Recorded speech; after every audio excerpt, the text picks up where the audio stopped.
Welcome to the Bronze Room. This is your boy Chris Reese. Matter of fact, I'm gonna start saying something different. We're gonna start it right here on episode 4 of the Bronze Room. What you say?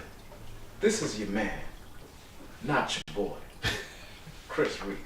Welcome back for another episode of the Bronze Room. Now that's an introduction. That's what I'm talking about. And this is your manlier man, Dark Chocolate, Mr. Smooth. The ladies call me Buttercup. No grown man refers to themselves as Dark Chocolate. Or Mr. Smooth, for that fact. That's hilarious. Yeah, but this man does. I'm like LL Cool J, bro. I'm like the LL Cool J, right? If LL could get away with it, I could get away with it. It was a different time back then. That's true, actually. I don't know if a lot of stuff would still fly, or not fly, but would still pass as, cool. It's true. Like, but you could be hella buff. Cyclical, so. It truly is, man. Like, I'm waiting for, for jump shoots to come back. Jump shoes. Or jumpsuits. Nice. Right? Yeah. I want jumpsuits, and I want like a dope ass fuzzy hat. That would be hard. That would be pretty sick. And I'm gonna get hella buff. I'm gonna get a gold chain, and I'm gonna start singing, "I Need Love." Yeah, that's honestly my favorite LL Cool J song. It's a pretty good ass song. Right? That's mine is "Mama Told Me to Knock You Out." That's pretty dope. That's pretty dope. Mama said "Knock You Out." That's a classic. I was listening to that the other day, and I was like, "Whoa, this is a banger." It's pretty you sick. go back through the old catalogs of like the 90s, or that might even been early 80s. I want to say probably. I'm sorry. It's either late 80s or early 90s. I say Probably late 80s. Early 90s. Yeah, I would say it came out in late 80s. Because I remember it being on the radio when I was a kid, so it couldn't have been. It had to come out in like 91.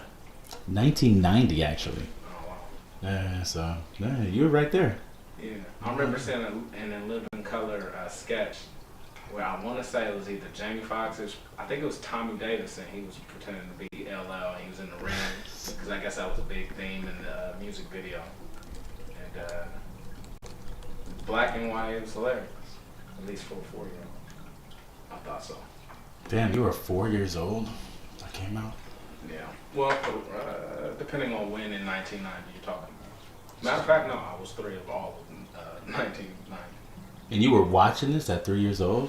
That's hardcore. Yeah, I mean, You just remember cracking up.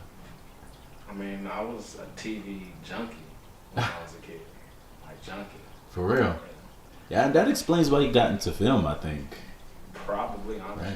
Right. I used to love, especially sketch comedy. Like, in Living Color there was nothing like it. Martin, all that stuff. The comedies, really, the Jamie Foxx show, Wayans Brothers.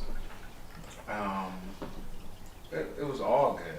We had some great shows. Mr. Coop, Hanging with Mr. Coop. Hanging with Mr. Coop, damn. I completely forgot about Mr. Coop. That's crazy. That was a great show. That was a great show. Man, we had some great writers too.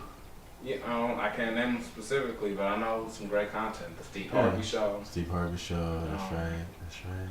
Yeah, it was classic shit back in the 90s. Did Cedric the Entertainer have his own show? He did on Fox, but I think it was very short. Okay, but he did have a little. Yeah, a little something. I think it was called the Cedric the Entertainer Show. I think that is true. Right? I think that's true. Yeah, it was a sketch comedy show. Yeah, that's pretty sick though. Yeah, we had some great black writers back then. I mean, we have great black writers now, but I mean, there was nothing like that area. It was almost like the golden age. Almost, yeah. In my opinion, it would be. Right? Yeah, absolutely. And a little later, because we had UPN. UPN was like almost exclusively black sitcoms. What channel was UPN? For me, UPN was 44. 44 or and right? And then Cable 12. Cable 12, Cable 13 for me. Oh, Cable 13. Yeah. Did you have the double knobs on your TV?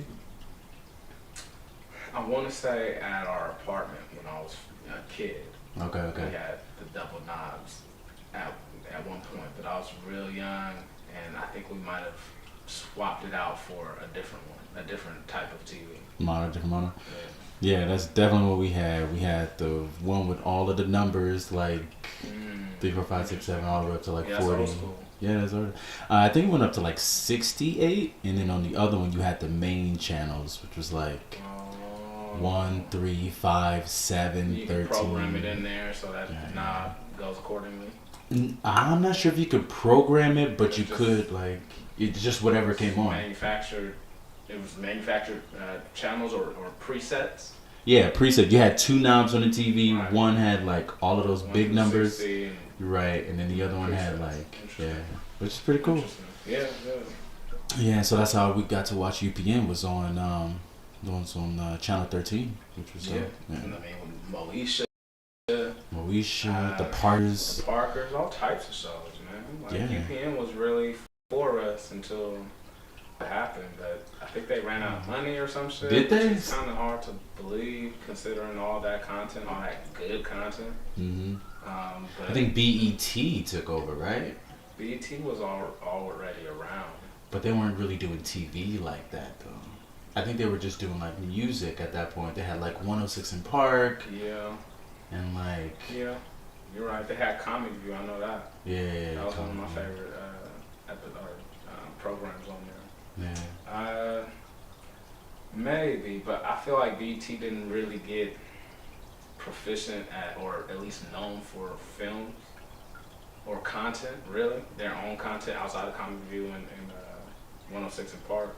Mm-hmm. Sorry. Was 106 in Park? 106 in Park, sure? Yeah, I'm pretty sure. The Basement too. I didn't see it. What was the Basement? I think they had The Basement with Big Tigger. I thought Big Tigger was 106 in Park. 106 in Park was free. Oh, They had different generations. So okay. It's free. Free was thick too. Yeah, yo, Free was so high, bro. Yo, Free was hella high. That's funny. And then her co-host was AJ. AJ with the dreads, that's right. And then it eventually transitioned from them to.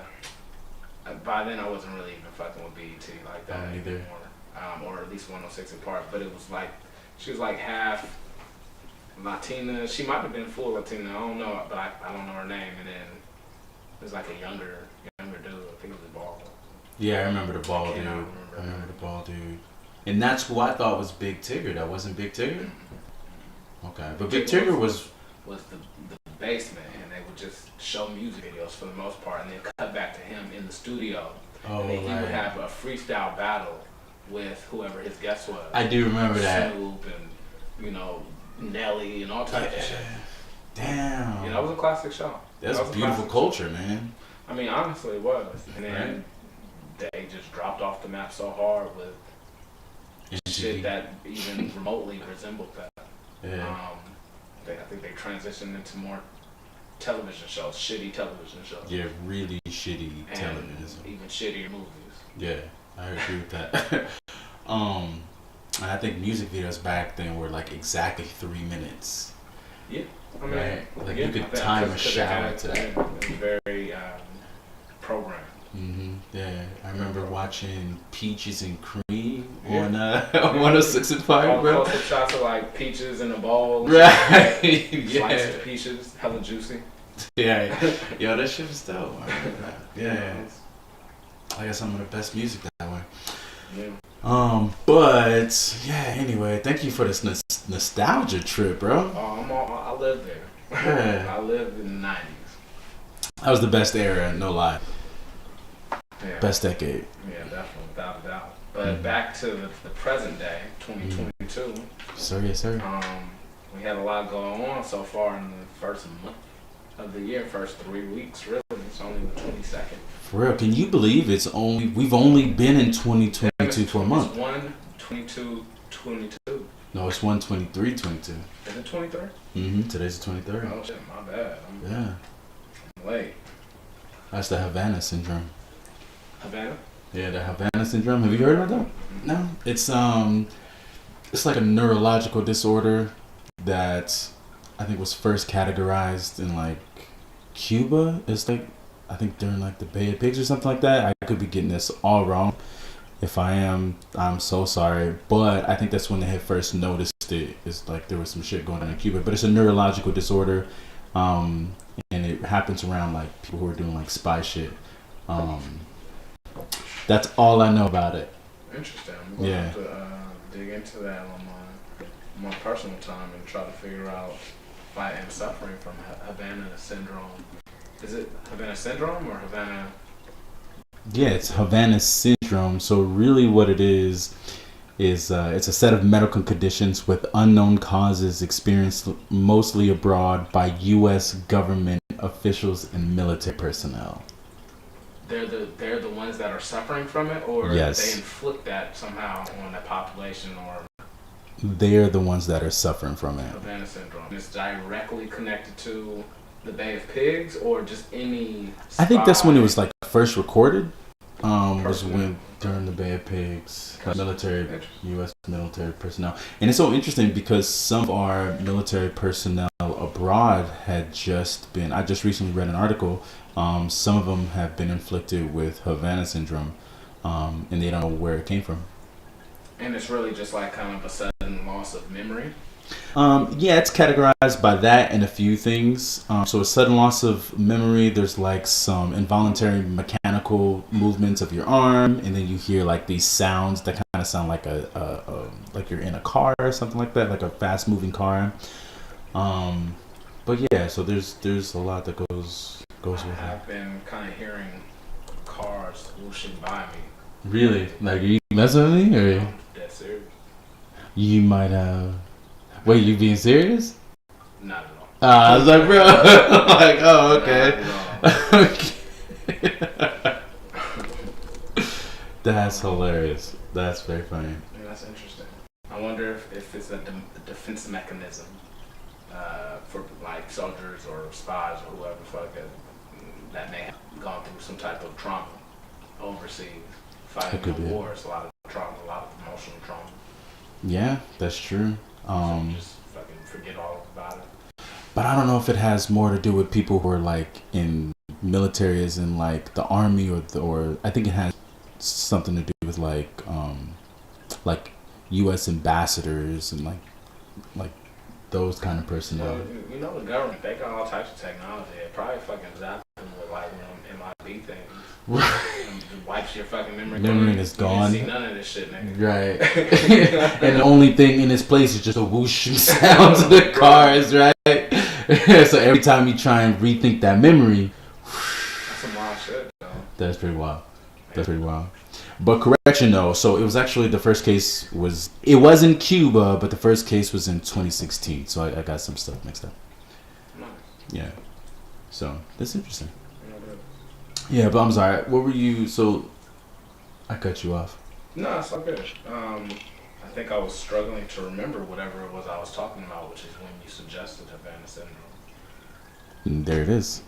I'm surprised I remember that, actually. Well, you know, Havana Syndrome is not permanent. It goes in and out, I guess. In and out, yeah. Well, this week, do you remember, speaking of memories, do you remember anything that's going on in particular this week or this month that's really kind of caught big attention, either nationally or locally, globally? I think the obvious global thing that's going on right now is this shit with Ukraine and Russia. Yeah, I don't know too much about what's going on, but I know like Biden was talking shit and really posturing, I guess. They were both talking shit. I mean, I Biden haven't and heard Putin. about anything from Vladimir Putin's side or So- Russia's side, but I know that they're assembling men to go into the Ukraine in some capacity. Yeah, it's a lot of politics, right? So they've been massing troops for weeks now over the Ukraine-Russia border, and signaling that they're going to be essentially invading Ukraine to bring them into Russia control. And it's also funny because like the U.S. put out a statement saying that they had information that that the Russians were sending people over, like they were sending over military personnel. okay. into Ukraine to stage an uprising, or to stage like some sort of commotion, so that the Russians could go over there and have a reason to invade Ukraine. Right? So the U.S. called Russia out on this, and then Russia was like, I don't think Russia responded. I don't think Russia responded to it. But it recently came out that Britain and another country had information backing up what the U.S. had said. Now, going back a little bit, this whole incident with Russia is obviously Russia wants Ukraine to be a part of its influence. Ukraine has both pro-Russian and pro, I guess, more Western ideology members in the country. Ukraine is said to want to join the what is it called? USSR. No, not the USSR. The Axis of Evil. The West side. With the UN, the United Nations. So Ukraine wants to join the United Nations. Russia does not want that. The U.S. has said that it is open for Ukraine to join the United Nations, but it's not ready yet. I'm not exactly sure what that means. But they've said they're not ready yet, but they're open for it, and they're kind of trying to push them in that direction. But yeah, obviously this would be bad for Russia, because it would be more Western influence in Russia, in a region that Russia sees as its own. So it kind of makes Russia feel like it's shrinking a little bit, and the West is spreading a little bit. And so yeah, that's kind of interesting. But yeah, I think it's getting closer and closer to conflict. Biden was talking a lot of shit. So was Putin, saying that in order for Russia to succeed or to stop amassing troops and potentially invading, that the U.S. had to sign an agreement, and the U.S. and the rest of the West sign an agreement stating that it would no longer try to influence that region, which would basically mean that Ukraine would not be part of the UN. Obviously, the U.S. can't do that because any nation that wants to be in the UN is open to being in the UN, so it's not going to back down from that. And then Russia, Biden was saying there was a little bit of an incident where Biden kind of had like a gaffe that he had to kind of fix. He was like, if they had like a minor incursion, was the word they used, into Ukraine, then it wouldn't classify. You sound like Trump when you're imitating Biden. Because that's how you're supposed to imitate Biden. You're supposed to sound like Trump. Oh, really? What Yeah. That's what's happening straight. Nah, I'm just fuck with you. Did I sound like Trump just now? Yeah. Really? Like what? I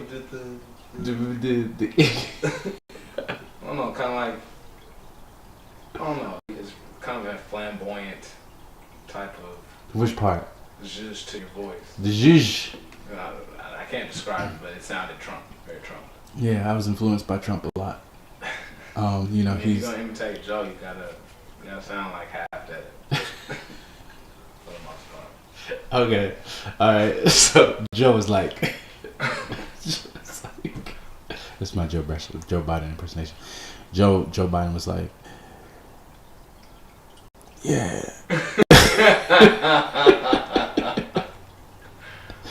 Any incursion That's actually not bad. from Russia. That's pretty good. Thank you. I'm here all week, all night. Dude from Saturday Night Live, he does a pretty good Biden, but even better than Trump. Does Trump is like on point. I thought Alec Baldwin was very pretty. It was funny as fuck. Yeah. But it was exaggerated. Definitely If exaggerated. you can have an exaggerated Trump, what does that even mean? Yeah, somebody who's Motherfucker's so. the epitome of exaggeration. Yeah. But no, this dude was actually pretty accurate to Trump's gestures and just his mannerisms and all that shit. Who is this dude? I don't know his the name, but name. he's really good. He's real good. That's pretty dope. I gotta catch up on it. Yeah, definitely check it out. Yeah. Trump, man, he's a wild character. That's my boy. Man, I don't think America's first nigga president. First nigga president. Damn. And it's the first time that sounds. We had a black man. You're right, yeah, exactly. Then we had a nigga. Then we had a nigga, man. Yeah. Damn. That shit's crazy. It is. And he's trying to run in 2024, which is interesting. Yeah, for some reason, I don't buy it. think he's probably got too much going against him in terms of just how the last presidency went. He really fucked I up. think the country really had bad taste in their mouth. I think the world has. has. You could say Republicans will embrace him, but even Republicans started to kind of stray away from him at the end. You know, January 6th shit was people. Even though you don't hear a lot of Republicans talking about like how bad that was, but you can kind of hear some concession in there, just in their attitude. Was like, yeah, that wasn't the best. Like, You know, maybe initially. But now Republicans are like hatching down on that January 6th shit. Like, it seems like I'm just glorifying it, or not glorifying it, but saying that like there's this huge now there's this movement to say that January 6th was staged by others than Republicans. Like it wasn't the Republicans that did it. Saying that has that voice. It's kind of getting momentum. Yeah, it's been rising a little bit. They're kind of like doubling down on it, and which to me is interesting. It's stupid, right? Because you literally have video evidence of these motherfuckers. And you have convictions of a lot of people. Yeah. You know, who are not incels, but spies. Right, we're not spies. CIA, FBI, plants or whatever. Yeah, that one to me, that got me. The FBI plants. Like, what? Like, why? What? I mean, honestly, I don't put anything past our government, including shit like that. But why? Because for the longest time, the FBI was supposed to be racist, wasn't it? They killed Martin Luther King. Yeah, I mean, they're mercenaries. Yeah, okay, so I see what you're there's saying. no, you know, what do you want us to do? Right. For how much money? Right. Consider it done. Yeah. You know what I mean? Like, so they're racist, they're whatever the fuck you need them. You need them for that particular. Honestly. Yeah, that's true. true. I mean, you know, I don't know. We can get down the rabbit hole a lot, but I do believe that whatever the government's particular agenda is at the time, you know, they're mercenaries that will get the job done or get the ball rolling. You know. But then, see, okay, let's follow that. So, and we won't go down the rabbit hole too much longer because we do got other stuff we got to cover. But let's say that, you know, but wouldn't the FBI be on the side of the person in power? Because Trump was in what? And then wouldn't Trump have more control? Wouldn't he be able to pay them more? He literally controls the mint, you know. We both know that when the president of the United States gets inaugurated, they take him into a room and they tell him who really runs the country. And this is what you're going to be doing for the next 4 years. They give him a whole agenda, or you know, maybe not in depth, but the economy is going to tank. Sorry. Sorry to hear it. That's on you. Try to say that you're working on it. Right. Try to say this is going to happen. Right. That's funny. It's going to be a bad year for cops. A lot of cops have been getting gunned down lately. Bruh, for real, yeah. Over in New York, particularly, that's been. I think a cop was just killed this morning. I heard over in New York. No, in New York. Was there in Texas as well? Well, two of them. The initial report I heard said that 2 officers got gunned down and died in Harlem, I believe. Okay. But then I heard a separate report that said only 1 of them died, so I'm not sure exactly what the details of that are. But in Texas, somebody else just got gunned down. I think it was a traffic out. But yeah, I mean, I know it's going down the rabbit hole, but I think a lot of the shit that's going on or that does go on is pretty not preordained, but like premeditated. Yeah. And I don't think that the president has a lot of true power. I think he's more of a figurehead. Exactly. I would definitely agree with that. So as far as like over in Harlem, so there were 2 officers.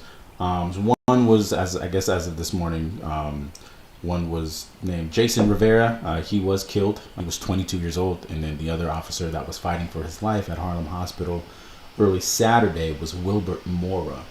I'm not exactly sure what happened to Officer Wilbert Mora as of yet, but he was fighting for his life. The latest that has come out was been 2 days ago.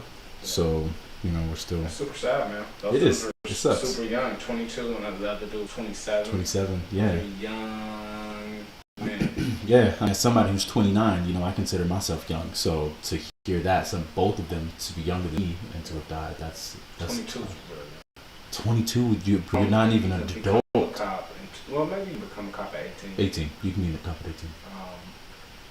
But yeah, that's young. Yeah, it's too young. It's too bad. It's super sad. Yeah, absolutely. And I don't think there's a justification for that, no matter how much hate the cops. I don't think there's any. It was an ambush, right? Right. Yeah, like they were ambushed or whatever. Mm-hmm. Man, that's terrible. That's so bad.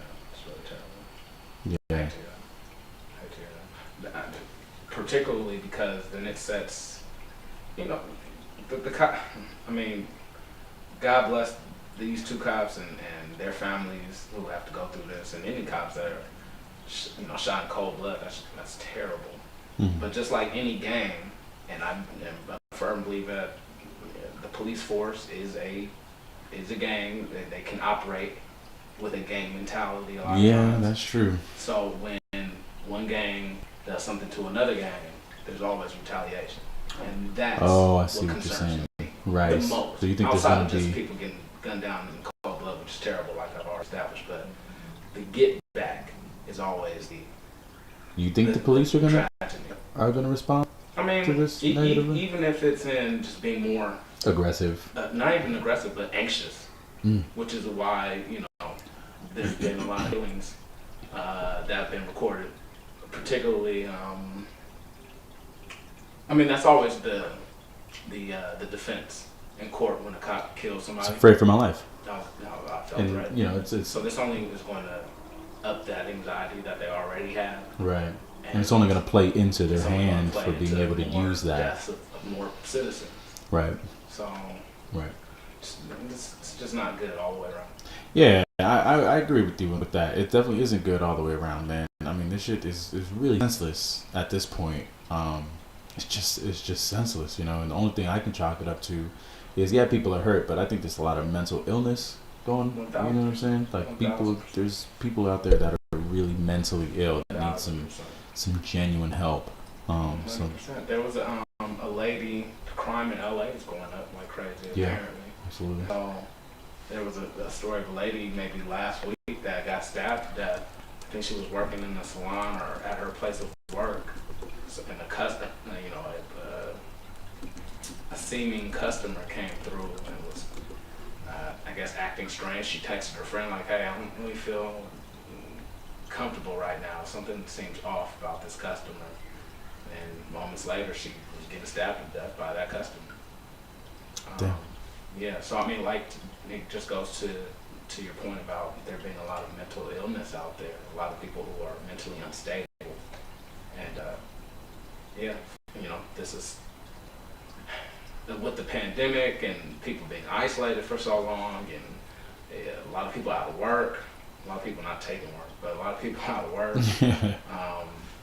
It's contributing more and more into that unhealthy mental state that the country is in, from individual to individual. And if we had free healthcare, that part. Therapy and mental health would be. Yeah, but then we'd be socialists. So. Well, yeah. So let's just continue letting people get stabbed in the streets. Exactly, man. It's much better than cheaper. Yeah, it's much cheaper. That's what we want, right? Yeah, all about the money. All about the Benjis. All about the Benjis. And you gotta pick yourself up by a bootstrap, man. You gotta just wipe that get it blood going. off your shirt. Right. You did it to yourself. Hold that wound tighter. Right. Yeah. And, yeah. I think I gotta agree with that, man. We need some sort of universal, free healthcare for especially mental health, man. Like, mental health care, because this shit's gotta stop. There's too many people hurting, bro. There's too many people hurting. Yeah.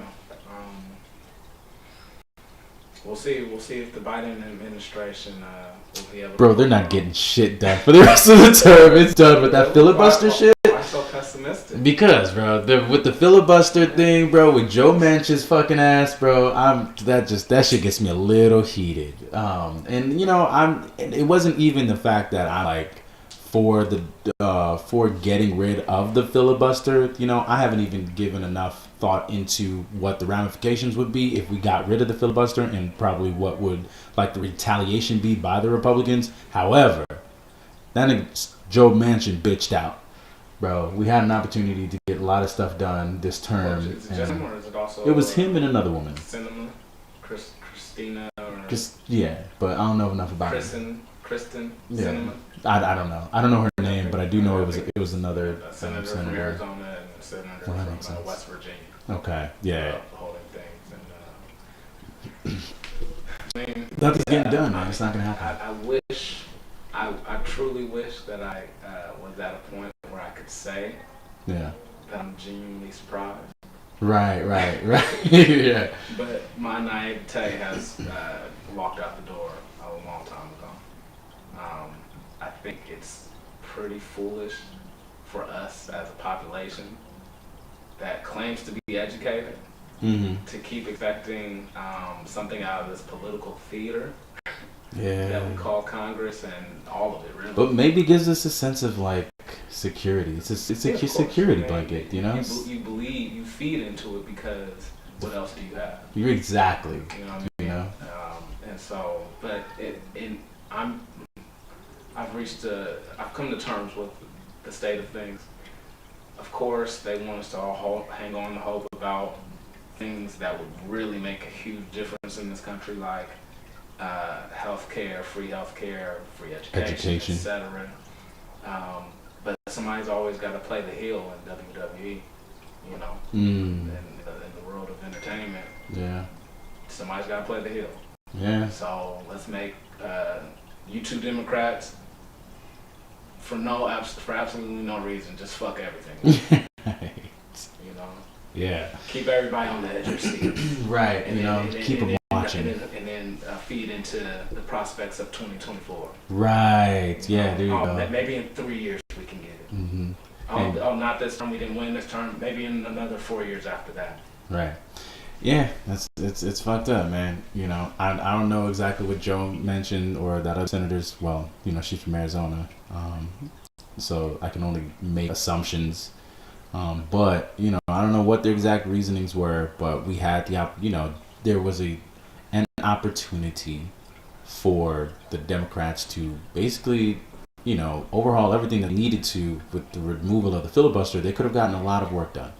And with these two senators bitching out on this this vote to drastically redo the filibuster rules or possibly get rid of it altogether, it just made it looks like it's going to be impossible. With the midterms coming up pretty soon, we're going to lose a lot of seats. The Democrats are going to lose a lot of seats, so it's going to be pretty interesting. It's going to be almost impossible to get anything done.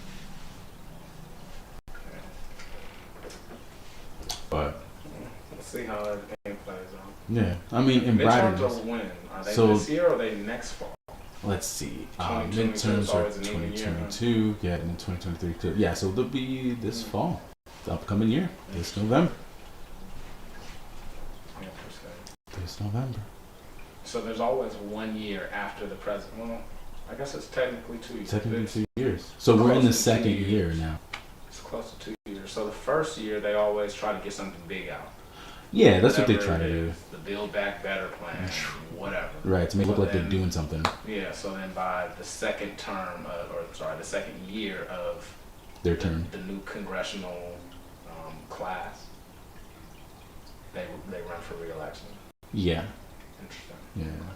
So midterms always reshape. And do you remember each of the big, I guess, proposals of each president, in their first and second midterm? Yeah, so for Biden, it was not to end the pandemic, but to kind of get it under control. The Build Back Better plan, right? Right, the Build Back Better plan. Build Back Better. Right, and so he had the two. He also had the infrastructure bill, which was part of the Build Back Better. I believe. Okay, so it's all inclusive, right, or some one umbrella under the Build Back Better plan. The Build Back Better plan had the infrastructure and there was another one. I don't know what the one when was. Whatever it is. But Trumps, do you remember Trumps? That nigga just wanted to build that fucking wall, bro. Like, I don't think that was one of his. Totally was. I think it was.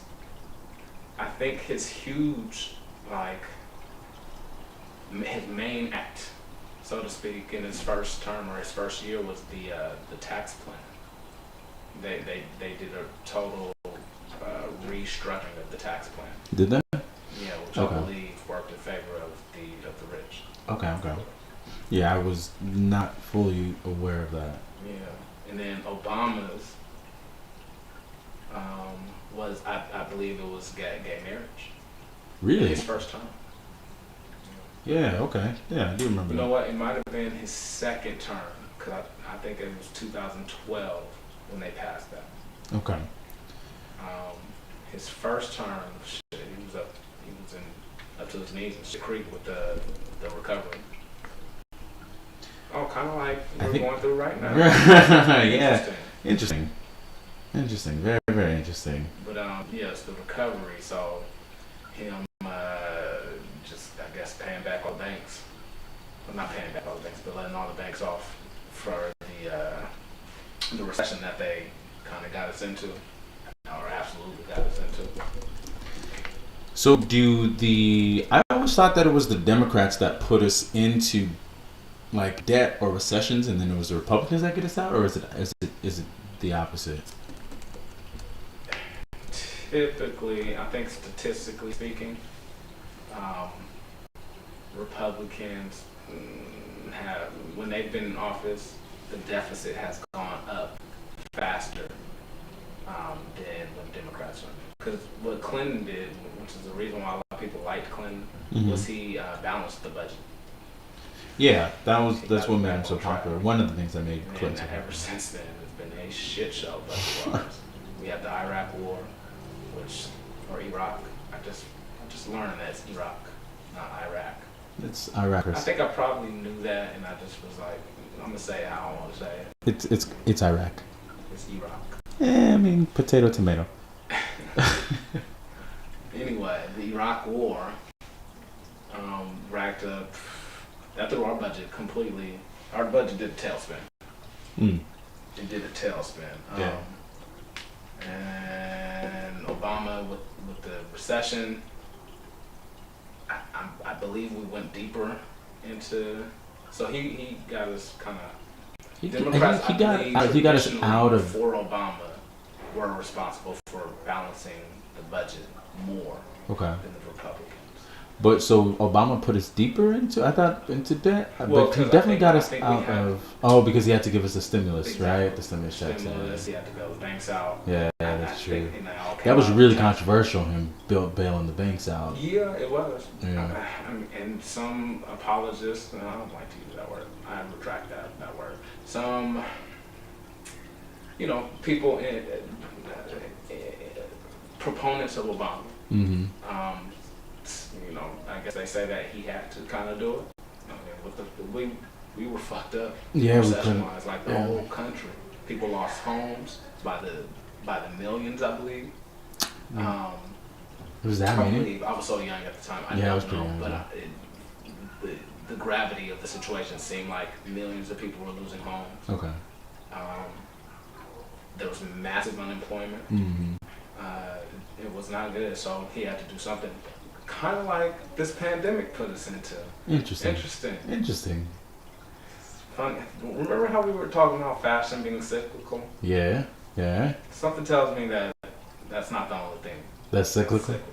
So, but I don't think that this did the pandemic put us into a recession though? I don't think it put us into a recession. It didn't put us into a recession, but there was massive amounts of money that needed to be printed in order to, and that's only putting us deeper into debt. Yeah. I think we doubled our debt in the matter of 2 years. And then we did get a lot of people that lost their jobs. People were threatening to get their homes taken away because of that.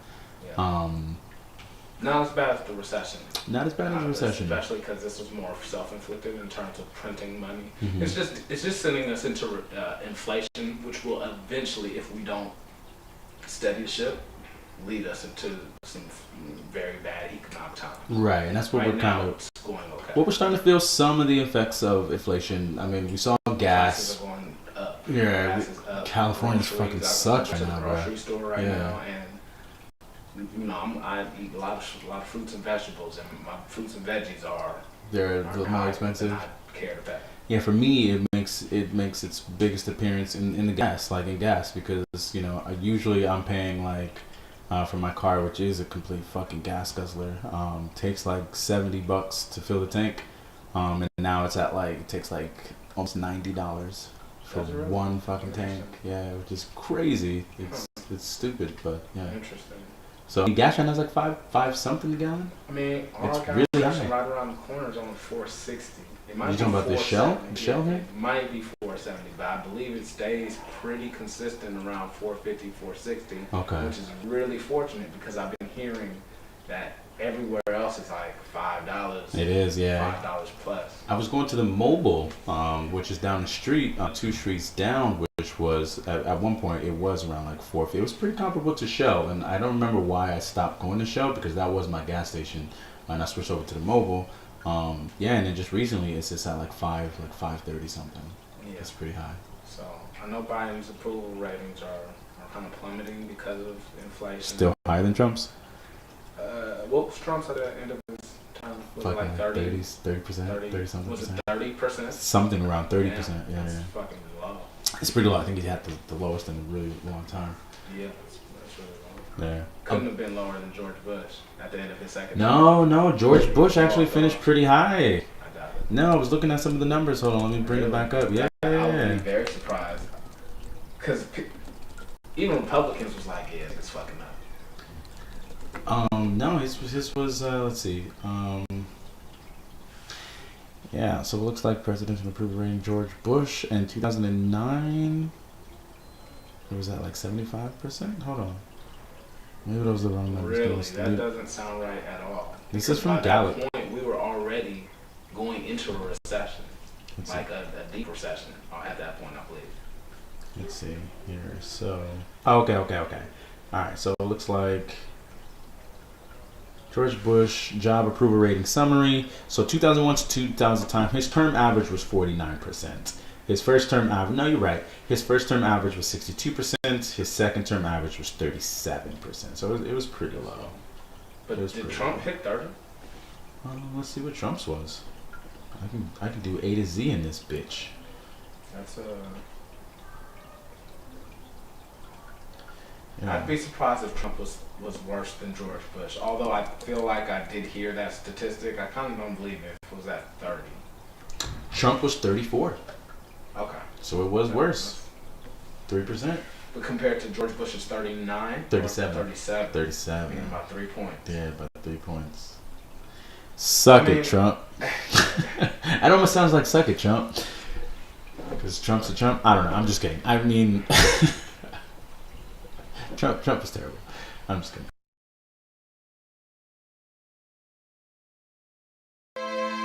Who are you? A believer? A professional? A mastermind? Do you follow the crowd? Or follow your gut? And when the chips look down, will you fold? Or do you go all in? You know who you are. You don't have to talk about it when you can be about it. You're the real deal. You make it happen, and you let the world know. You bet on yourself.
I'm just gonna leave that there. That's really bad. Yeah. So, but Biden's is at 47. Did you say? Yeah, I think Biden's was around 47. I heard 43 from an article. 49. So he's averaged that. He's averaged that 49. And you are right. It's that by September it was at 43%. Oh, in September. Mm-hmm. All because it was after that Afghan shit. That had to have been. That Afghan shit fucked him up, bro. He did not handle that well at all. No, not at all. So all this shit, man. Yeah. That's unacceptable. And then a drone strike? Like, what? Like, you killed the wrong dude? Like, seriously? Like, the dude wasn't even affiliated, like, at all? Like, not even a little bit? You know? And then now it's coming out that they had, so now all of these drone strikes are coming out about, I don't know if it's this administration, but I think just, you know, the recent administrations. Apparently there was a drone strike that had hit a dam not too long ago that was on a no strike list. Yeah. And so that was like, and now there's like this huge push to like reform our drone strike. Like, how long ago did that happen?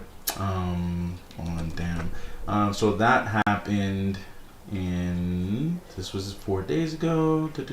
So this happened like this week, pretty much. I think it came out that we had struck it this week. But I think it happened. Let me see.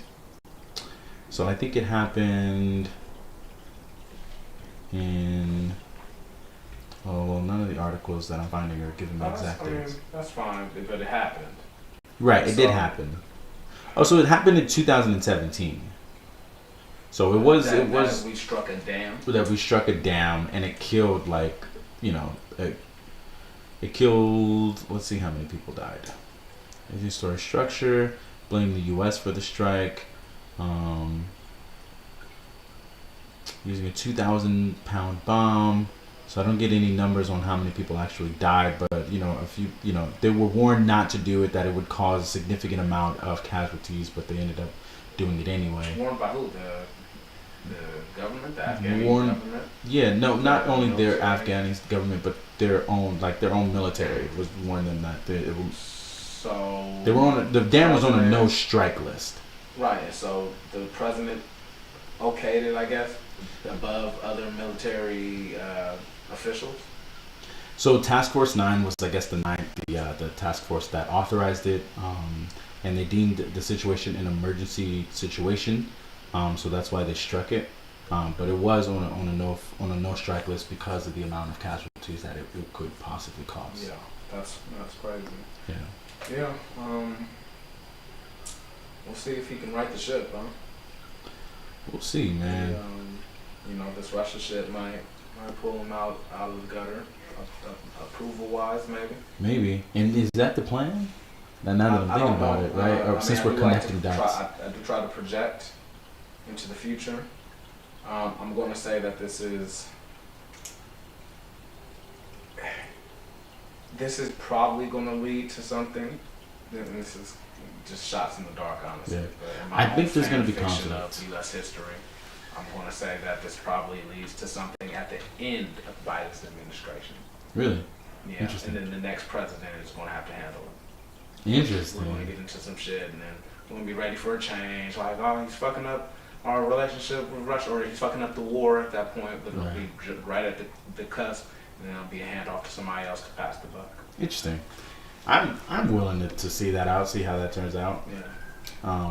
But yeah. He's posturing a lot, which I thought was strange, because Biden his whole, not only his demeanor, but his whole approach to Congress, legislation, all that's been very peaceful.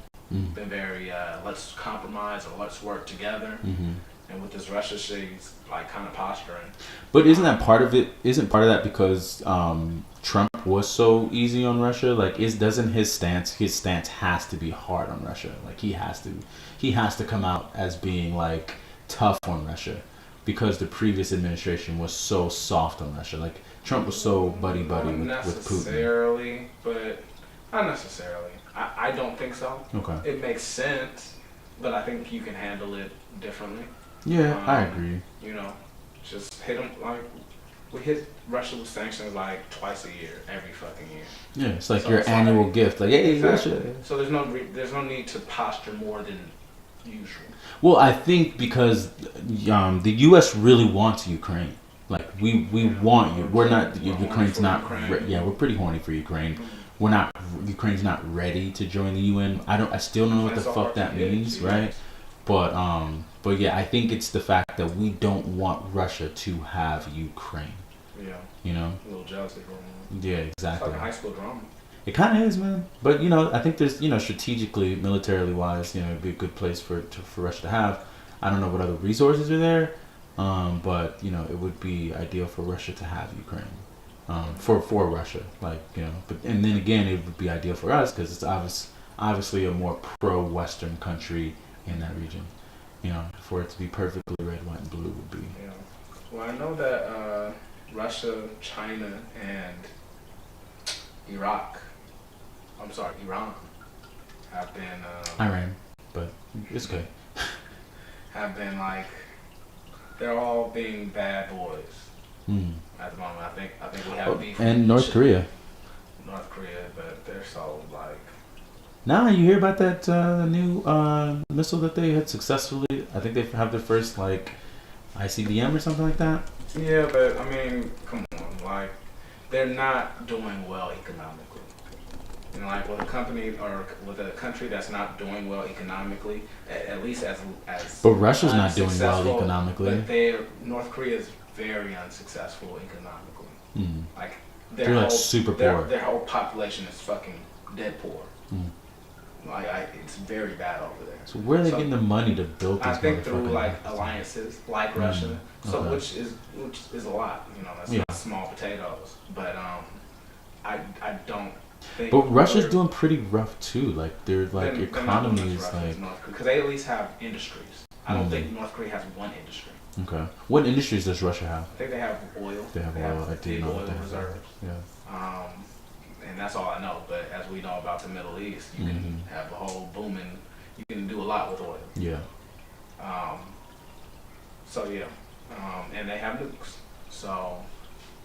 North Korea, I think they're working on nukes, right? But they don't have them, or they're just their shit is like super outdated and stuff. They did a couple like missile launches that totally failed. Well, North Korea, they just successfully tested their first hypersonic missile. Okay. Yeah, so they did successfully test it. They now have a hypersonic missile. So that's kind of a big deal. At what cost? Who the fuck knows? Yeah.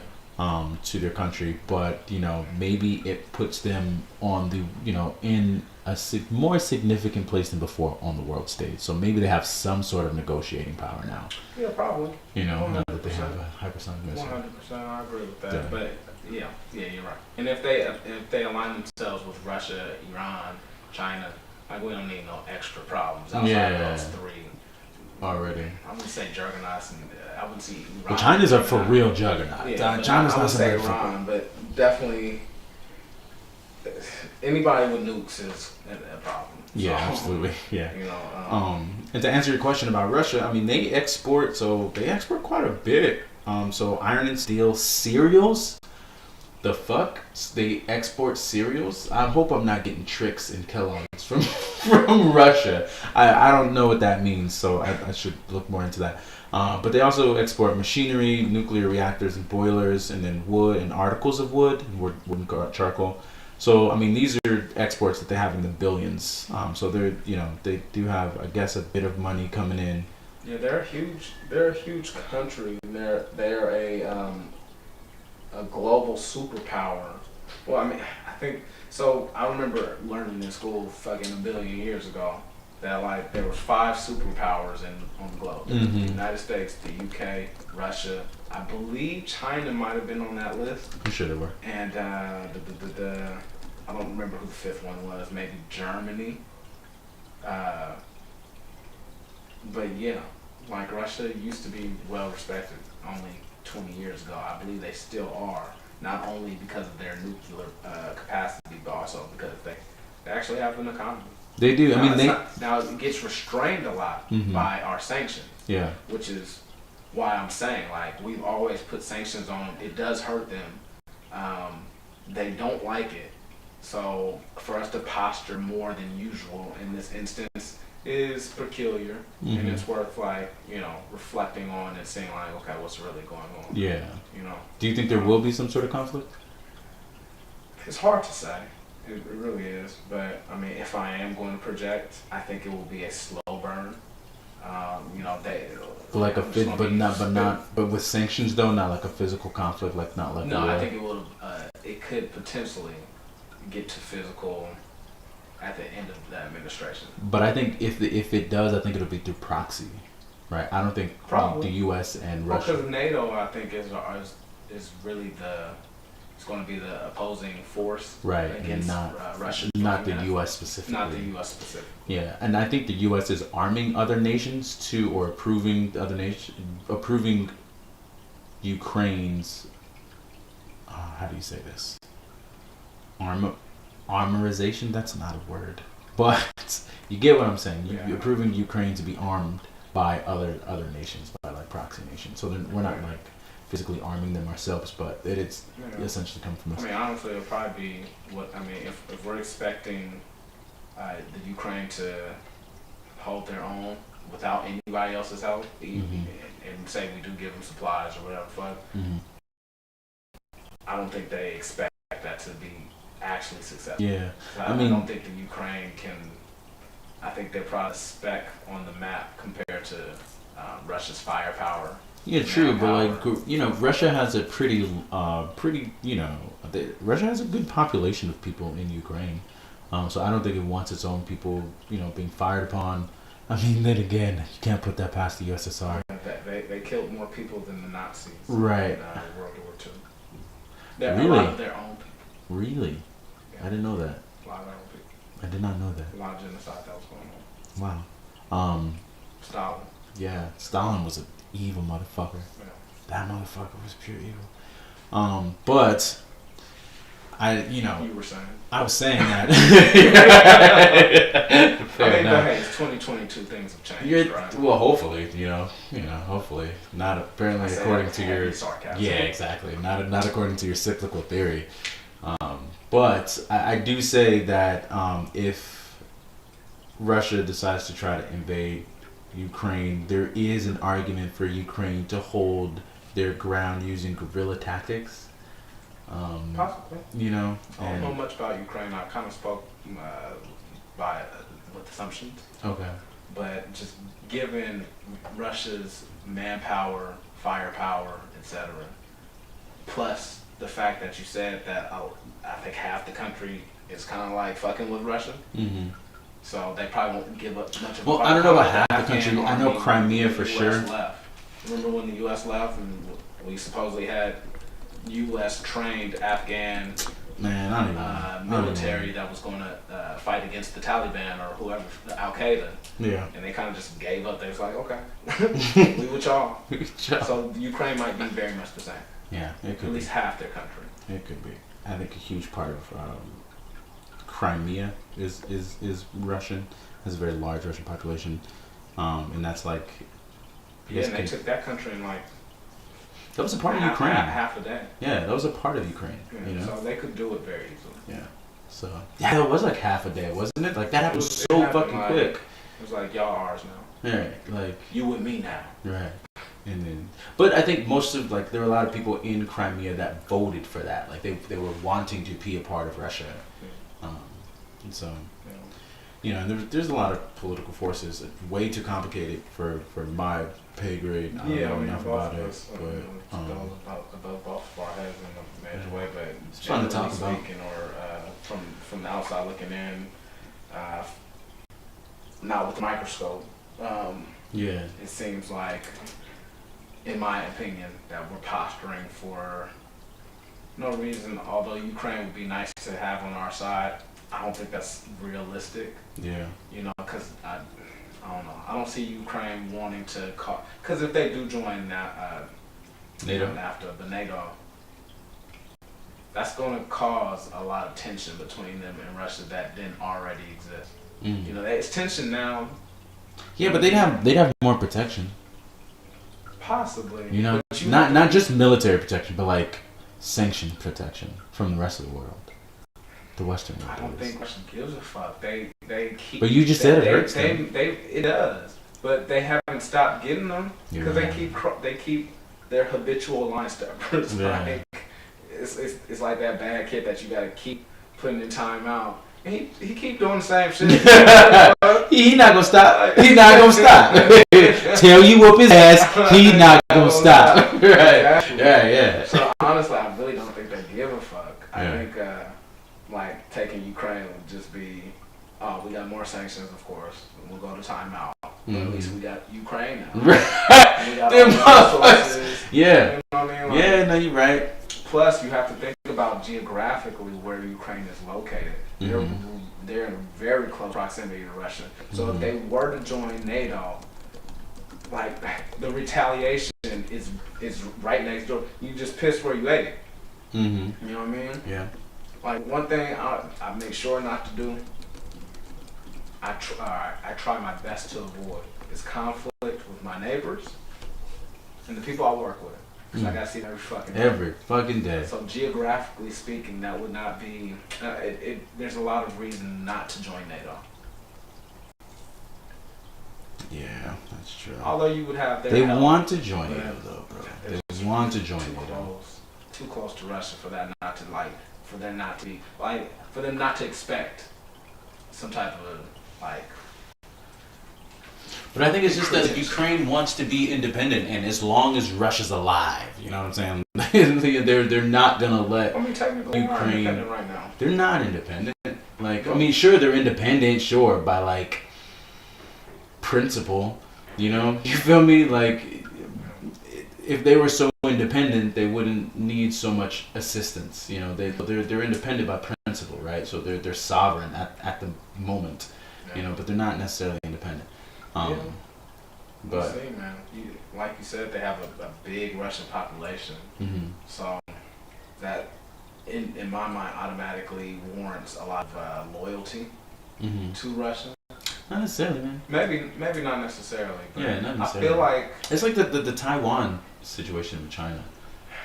Yeah, that could be true. You know, like China wants Taiwan so bad. I don't know much about Taiwan, but I do know that Taiwanese people consider themselves their own identity. You're right, but China doesn't see that. They are not Chinese. China doesn't see that. See, I don't know if the same is true for the Ukraine. I Yeah, haven't that's met true. too many Ukrainian people, but maybe the Russian population in the Ukraine still claims Russia. Maybe. I don't know. Yeah, that's interesting. I don't know. I would be interested in getting kind of a feel for that to see what the Russian population in Ukraine feels. Hopefully, you know, they're not so pro-Russian, and I don't even. Yeah, they're not. Hopefully, they're not so pro-Russian that you know. But what's interesting is like as we've already discussed, like Russia isn't necessarily super good or loyal. They're not super good to their people. Yeah, they're not. But like China's not good to their people at all. They put their own motherfuckers in internment camps. Right. Like what? Right. Like the Uyghurs. Like damn. Chinese loyalty to China is strong. Is extremely strong. Yeah. They're, like Jackie Chan is a huge example because he's one of my favorite people ever. Mine too. Like he's super pro China. Shout out Jackie Chan. He's super pro China. Is he? Yeah. No way. Like super pro China, and like it's really hard to, at least from the outside looking in, which I think is an objective view, but you know, obviously that might be more subjective than I like to believe. But Chinese people have to know like their government is not good. I wouldn't say not good, but like in comparison to like freedom that you know westernized countries. But what is freedom, right? So yeah, and it gets into that debate of like, well, what is freedom? You know, because at the same time, what has freedom done for the U.S.?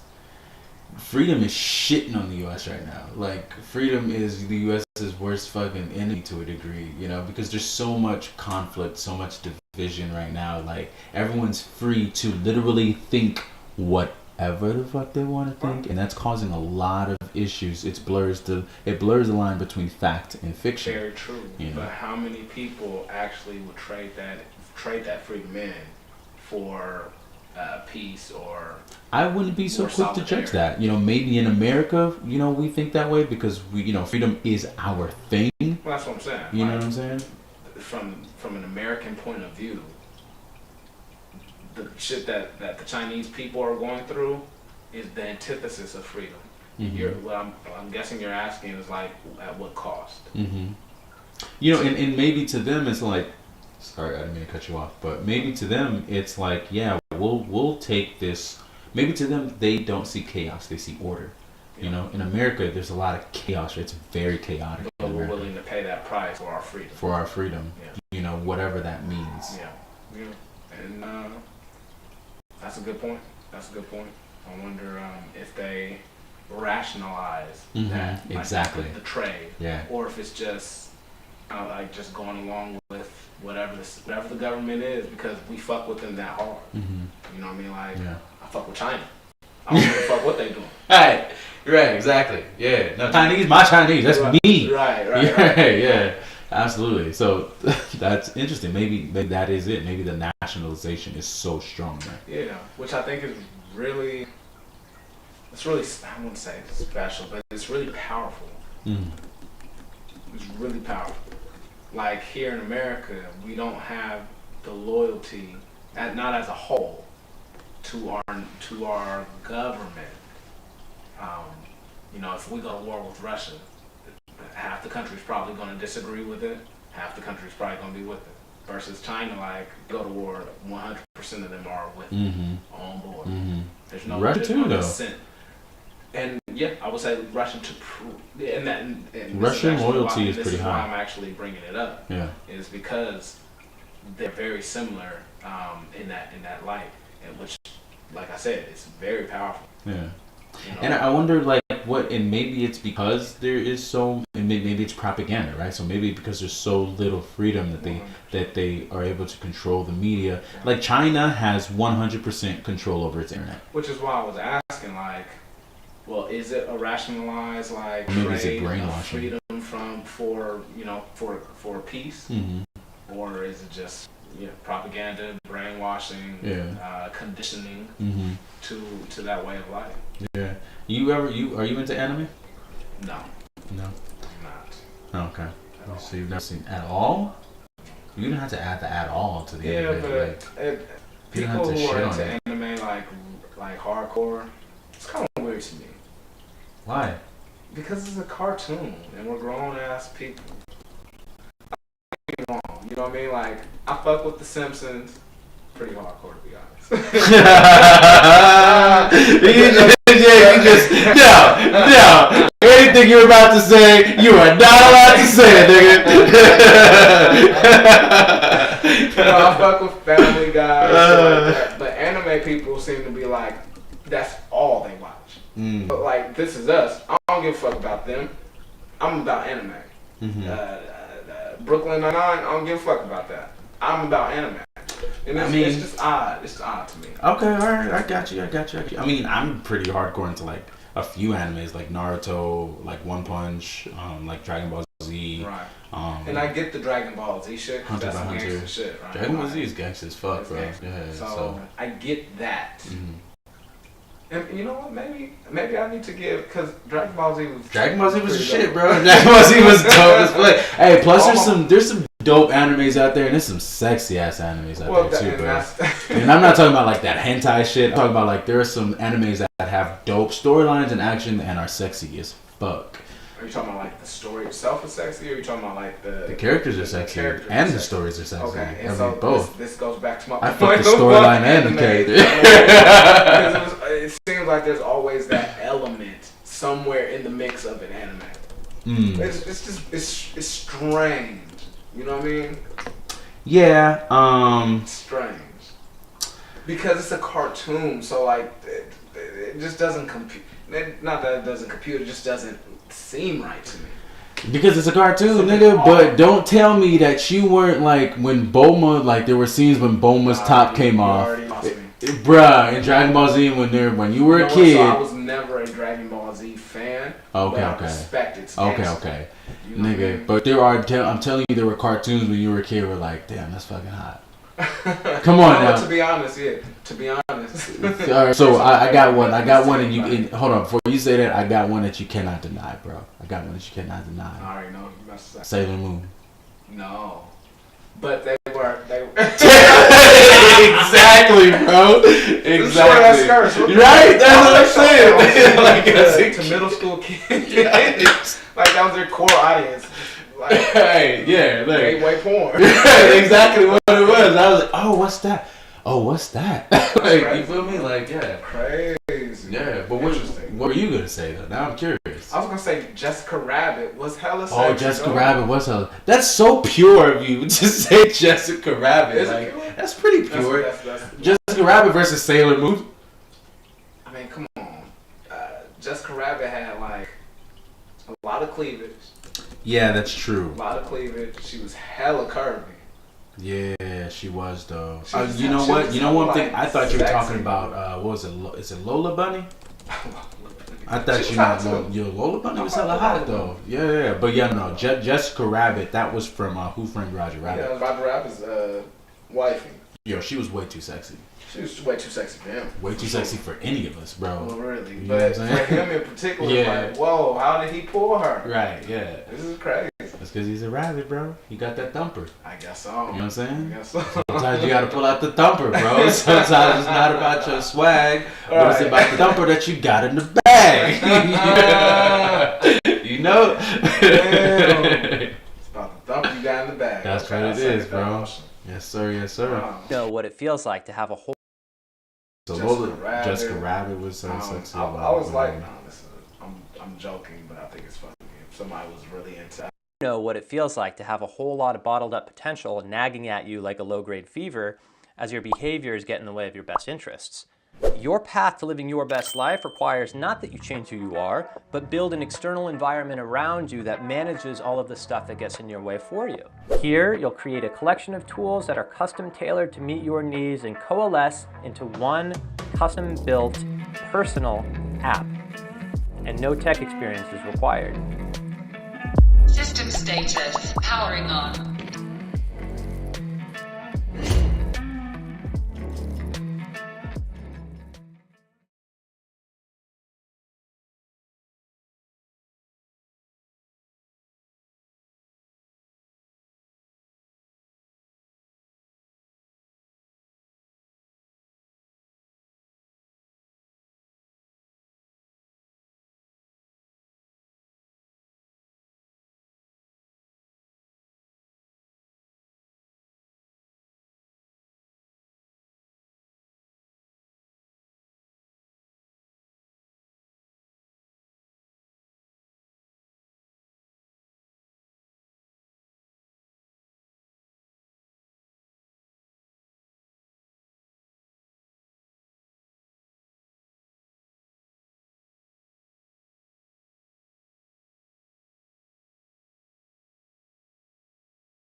she's asking just for people to respect their time of grief right now.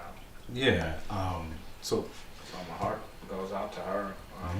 Definitely a very, very, very. She's a legend. She's an all-star. for real, all the way been from around for a Martin, long since before time. Martin, right? So she was She on was shows. never on Martin. Regina King was known. Oh, who am I thinking about? You might be thinking of Patricia Arnold. Yeah. That kind of look like. Yeah. Kind of. Yeah. But What? Regina King was in Poetic Justice. That's my 1st movie that I was introduced to her in. She was also in Friday. She was Craig's sister. You're talking about Tashina Arnold. Tashina Arnold. Yeah. Regina King was in Friday. She was Craig's sister.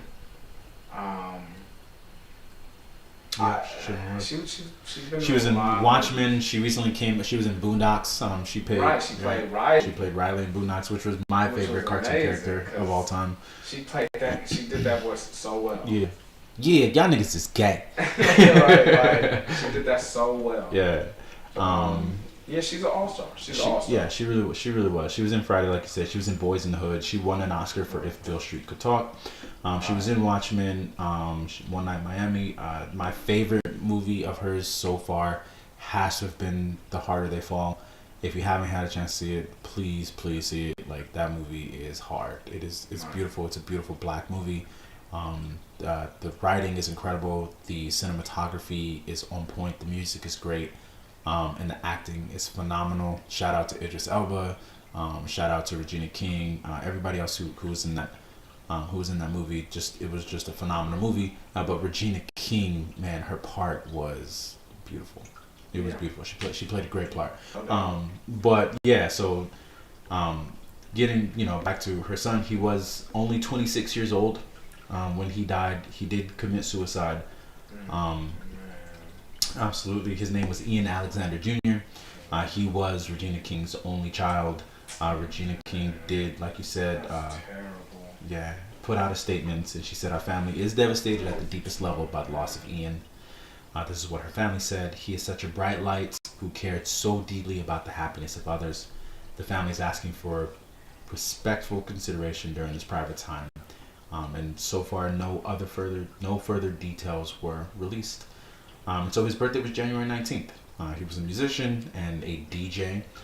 So he was all over award ceremonies, and he went to different events with his mom.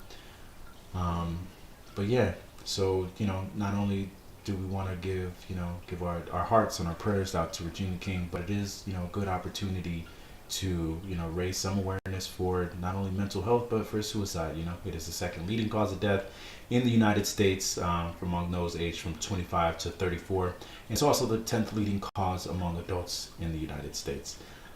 So I think I never knew that. I did not know that it was that prevalent. It's very prevalent. The second leading cause is the second of male adults or adults? It is the second leading cause of death in the United States among those aged 25 to 34. Interesting. I wonder if that's specifically with males, because I feel like if you took that same age group, it would probably be like 20th on the list of females, between 18 and 34. Of deaths? Yeah, I would say so. Really? You don't really hear about a lot of females committing suicide. It's always males. Really? Interesting. I mean, just think about... I don't know. You've never known anybody commit suicide? Or No. I know... people that you know who... I've never met any women that have committed suicide to or your even point. heard stories about it, I've heard stories about females who have attempted suicide. When I was in high school, I had quite a few female... there were not quite a few female friends, but there were a lot of females at my school, or not a lot, but anything more than one is a lot, nigga. So a lot of females at my school that had attempted suicide, and I've known females over the years that have attempted suicide. I've known a lot of female cutters. Right, cutters, exactly. But I'm not. I mean, it's so close. It's closely associated, but not no successful suicidal attempt. Yeah, and I've known a couple of people who have committed suicide.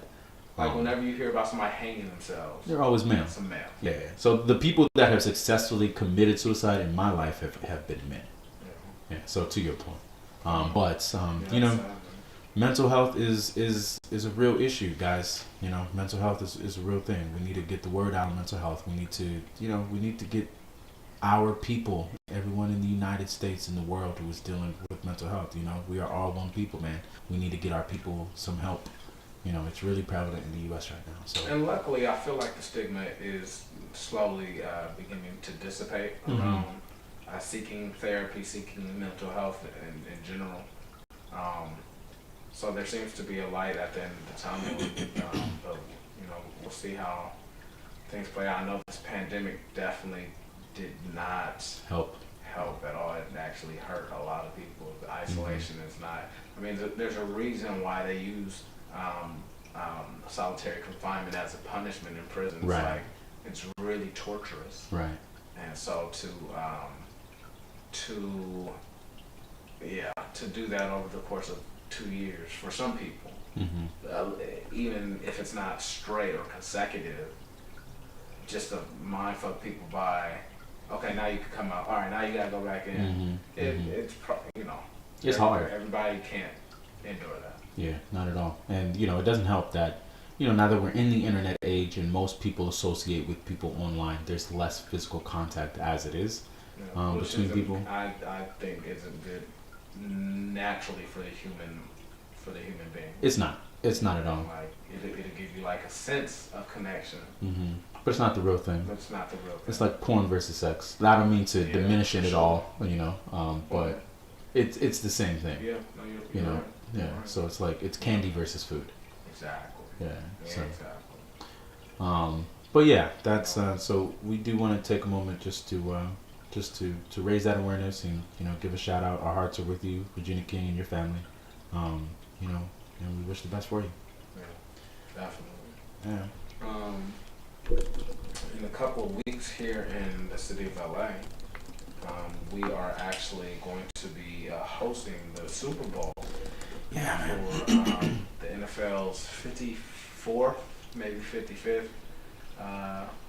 Actually it's probably 57.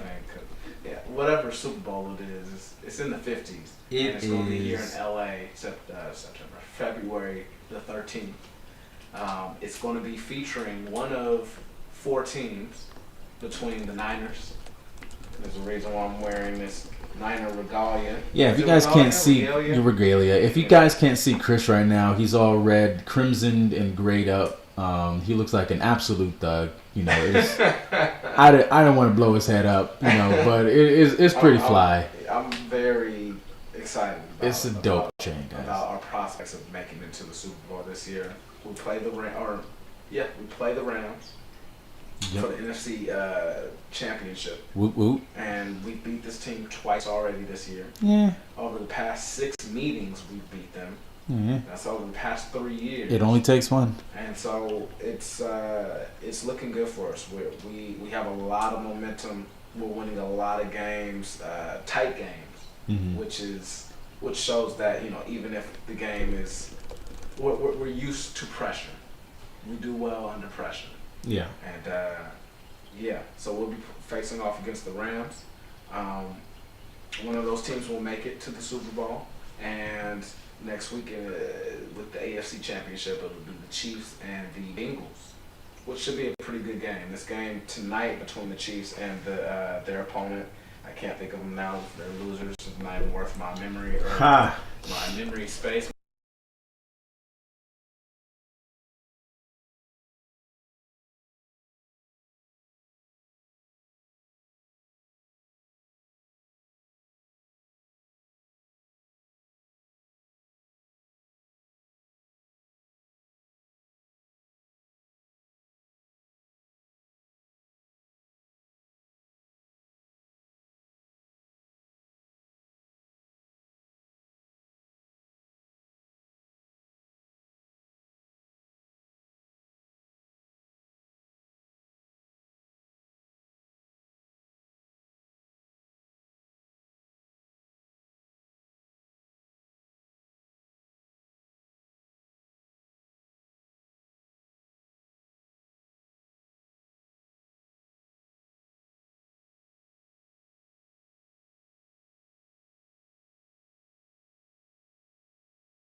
Super Bowl ago, I believe. Maybe Okay. 3. I think we went in 2019. So, yeah, this is super exciting. I'm super pumped. A bunch of people that I know are super pumped. We do really well in the Ram Stadium. Last game, video footage or camera footage from it showed that most of the stadium was donned in red. Really? We travel really well when it comes to LA, Very nice. and so we're going to take over LA. We're going to put our flag down in the Coliseum.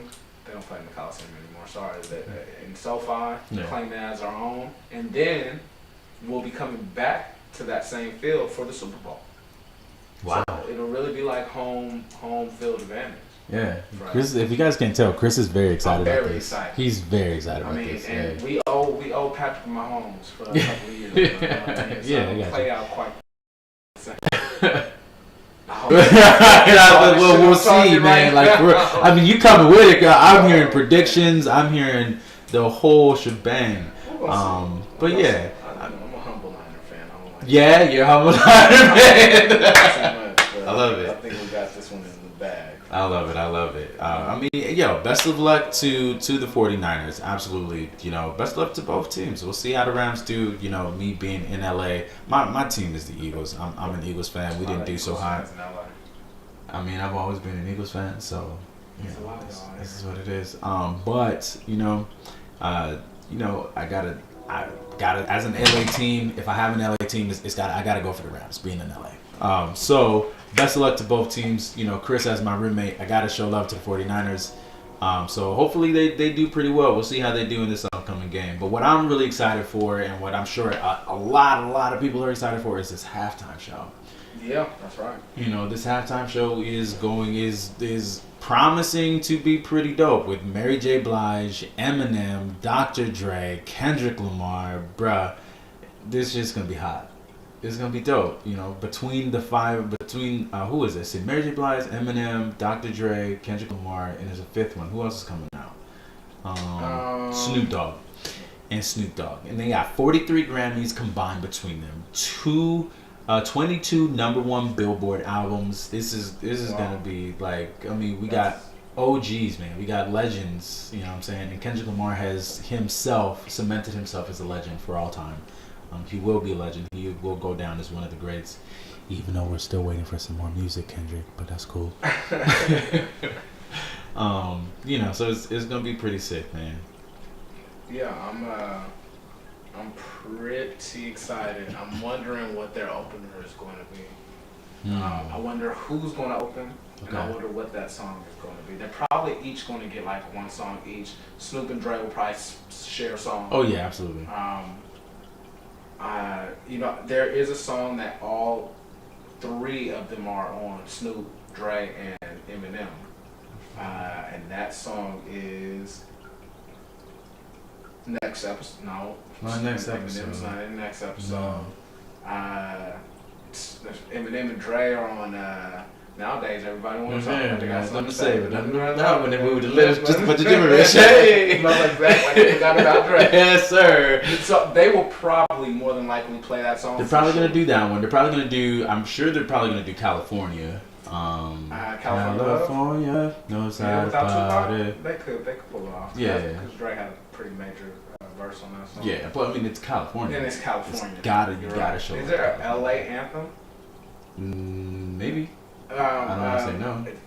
They're definitely gonna play. I'm representing for all the gangsters all across the world. Still. And the Love guy. Yeah. That's Snoop Dogg and Dre, right? Isn't Snoop Dogg? Yeah. The next episode. Yeah, next episode. There you go.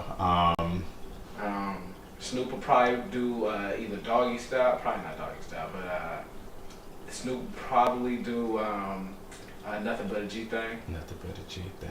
I wonder what Mary J. Blige. I'm sure probably Mary J. Blige is gonna open it.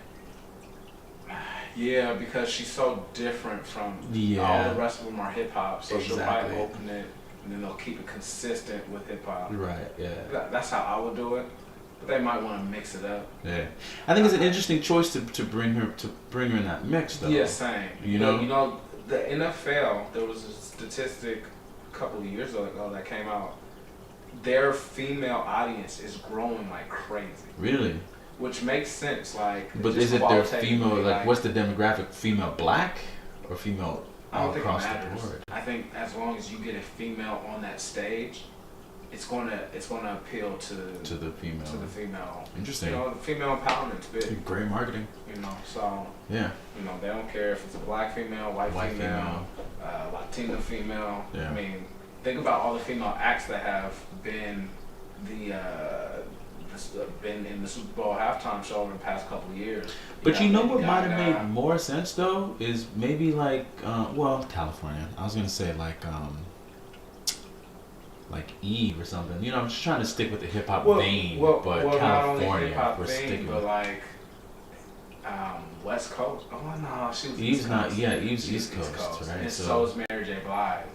right, She's yeah. she's from the East Coast. So like, I mean, wouldn't it have made sense for like Eve to come out instead? Like, you know what I'm saying? Like, I believe so. Or even Missy Elliott. I see Missy Elliott would have been. That would have been hot, bro. That shit would have been dope. That shit would have been hot. But you know what? I think they do a lot of it around not only like when they bid for artists. I don't think they necessarily like. They might bid. I don't know how it goes, but how I imagine it goes when they're trying to find their acts. It's a bidding war between the artists themselves or the artist's label. So the artist has to pay for it? Like bidding war? I think the label arranges it. I don't understand. You know, so if I'm the Super Bowl and you're Mary J. Blige's manager, I'm like, hey, we're thinking about we're throwing the Super Bowl. You're on the list of people that we're considering. Mm-hmm. How much are you willing to pay us? You know, how can we make this work for the Buffaloes? Mm-hmm. Oh, well, Mary J. Blige has a new album coming out this year, so that would be really good for her promotion and everything. Mm-hmm. I don't know if that's true or not. Right. Or it could be Mary J's got a new TV show, or or new water line or something. Or the NFL and Sony are partnering up on some projects. So, you know, because of that partnership, and I want to return the favor, yeah, you can have our artists perform for you. Or can you help us with promoting our artists by having them on the halftime show? Interesting. Again, I'm spitballing. Yeah, a lot of backroom but I imagine conversations. It's like, yeah, a lot of conversations like that go into the decision. Maybe Interesting. that's not the end all be all, but I think it definitely plays a part.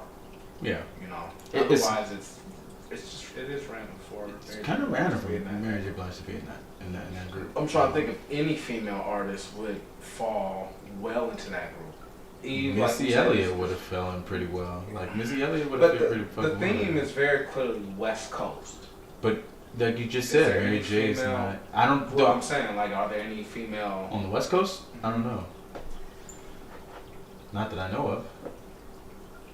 Nobody major, huh? Nobody major. Either R&B or hip hop. Definitely not hip hop, because the biggest hip hop artist was like Lil' Kim. Oh, Queen Latifah. Queen Latifah would have been right. raw. Queen Latifah would have been raw. But she predates. She predates them. Yeah. Definitely Kendrick. Definitely Eminem. Dre and Snoop barely, but she predates them. Yeah. And she's East Coast. Yeah. No, Queen Latifah's West Coast. She is? Yeah. Queen Latifah's West Coast, bro. Queen Latifah's from New York. No. Queen Latifah is. She's from New York, though. She's very East Coast. No, bro. I just literally Googled West Coast female rappers. Oh no, she's East Coast, New Jersey. So why did it list her in like what? No, that doesn't make sense. She was born in New Jersey. No female one, so they were like, let's give you Queen Latifah. That's hilarious. It's not the most east you can go.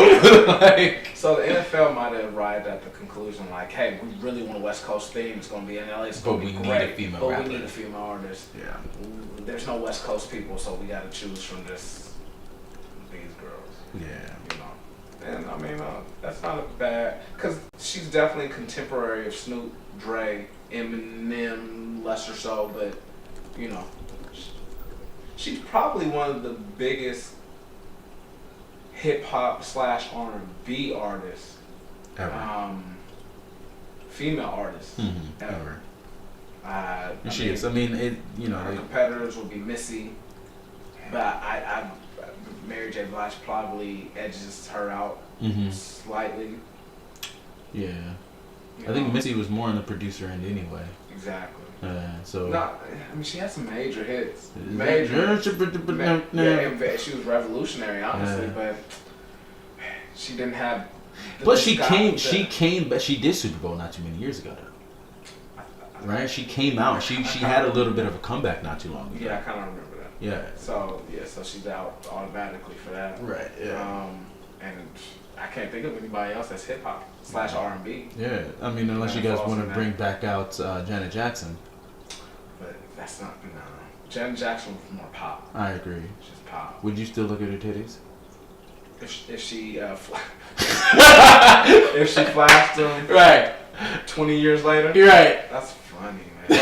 I'm fucked up too. That's funny. She's old now. Well, I mean, it's fucked up because I just watched the documentary. No way. About that whole incident. They did a documentary about it. Went over like the details and stuff of it. Didn't they plan it too? It was planned, right? Mm-hmm. Well, I mean, that's what the documentary led us, all the audience, to believe, and I believe it anyway. But.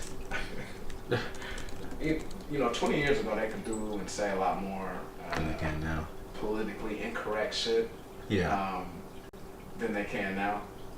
Unhinged, and one of the commentaries on the news or some type of program on TV was like, "She's 40 years old. We don't want to see that." That's hilarious. Damn. Hey, there's nothing wrong with 40-year-old titties. Exactly. I like 40-year-old titties. That was a cold comment. I know that.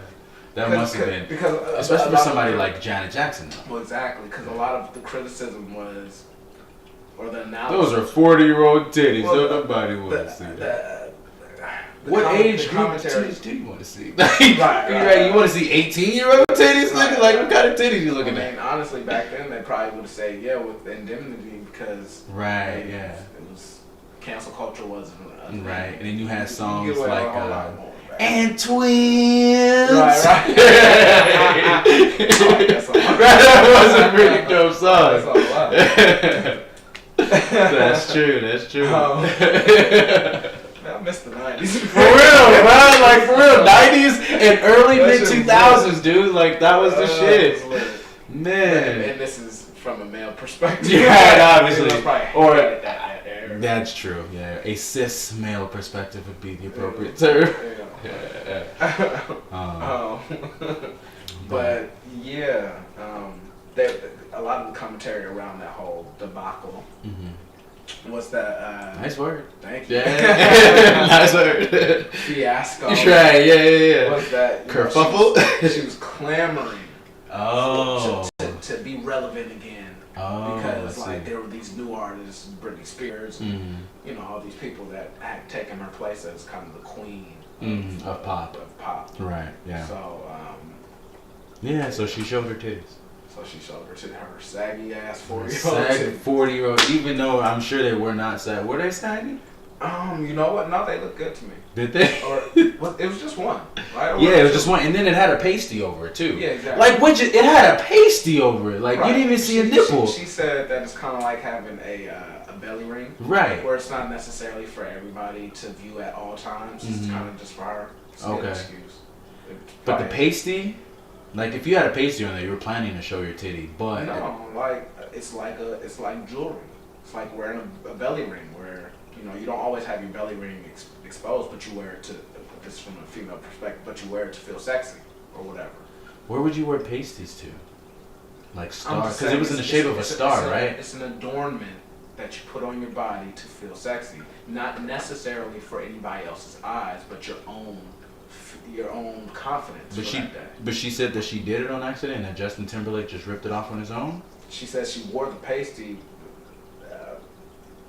for real, she was just intentionally, right? But she wasn't the planning on. Was according accident. to her, was an accident. Interesting. Yeah. Interesting. So, Yeah, they never invited her back, did they? No, she got in a lot of trouble for that. Did she? Yeah, she got in a lot of trouble with deals and shit like that. The media kind of just steamrolled her. But if you look at the pictures, they so obviously did it on purpose. Yeah, for sure. For sure. Like Justin Timberlake is like holding it. He's like staring at it. It's all hot and heavy. Yeah, like it was premeditated for sure, but she upholds her innocence, and a part of that debacle was that Justin Timberlake kind of got off scot-free, and everybody pointed the blame on Janet. Yeah.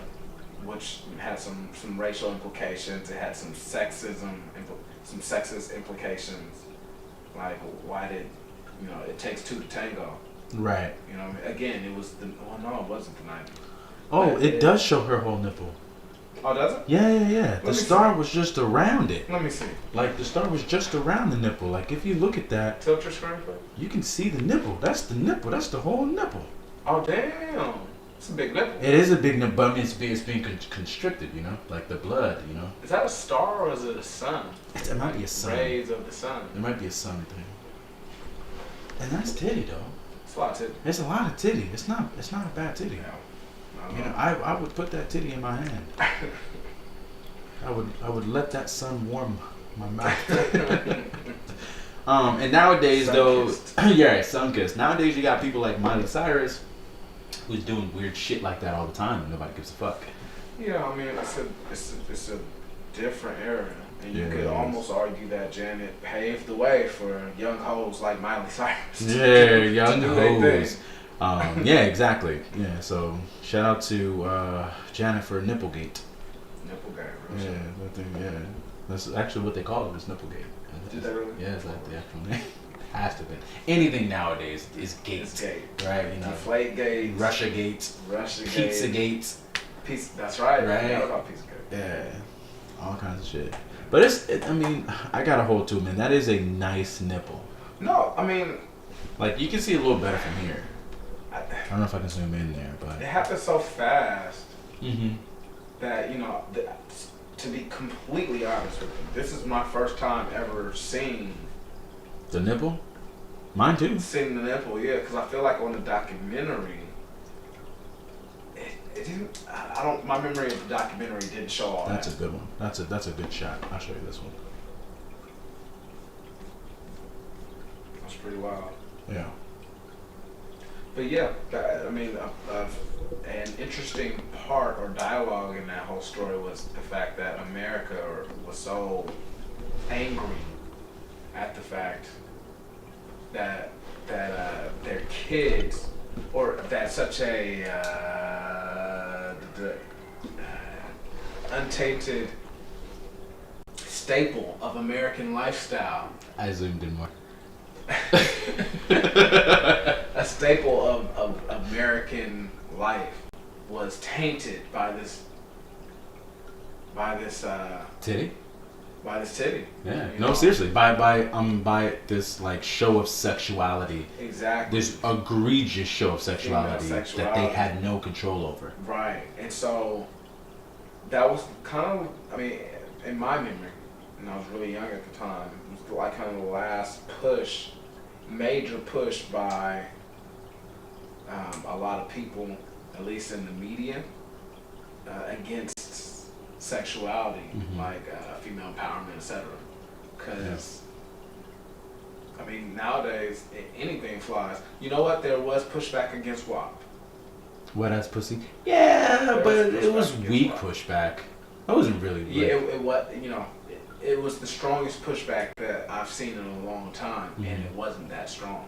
Yeah, it wasn't So, strong. like, society has definitely moved towards or away from bastardizing Sexuality. or villainizing sexuality. But not Which is just interesting. sexuality, female sensuality. Yeah, for sure. Because You know? male sexuality has always been celebrated. For sure. Right, exactly. And, And in the form of like bravado, and it was a part of the male. It was a part of our birthright. Right, for to sure. have that sexuality.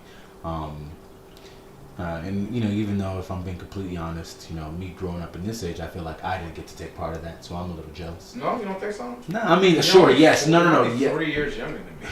I'm 43 years younger than you. You're only 3 years. I 3 was going years. to say 4. Yeah, but we 3 were years not younger. in our prime. You know what I'm saying? To be able to flaunt and say I am man. Like you can't go around and say I am man nowadays.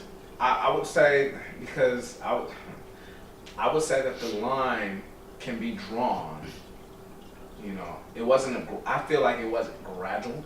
It was very like contrasted between this year and this year. I would say that probably it should hit the fan for that male bravado and getting to enjoy the fruits of it.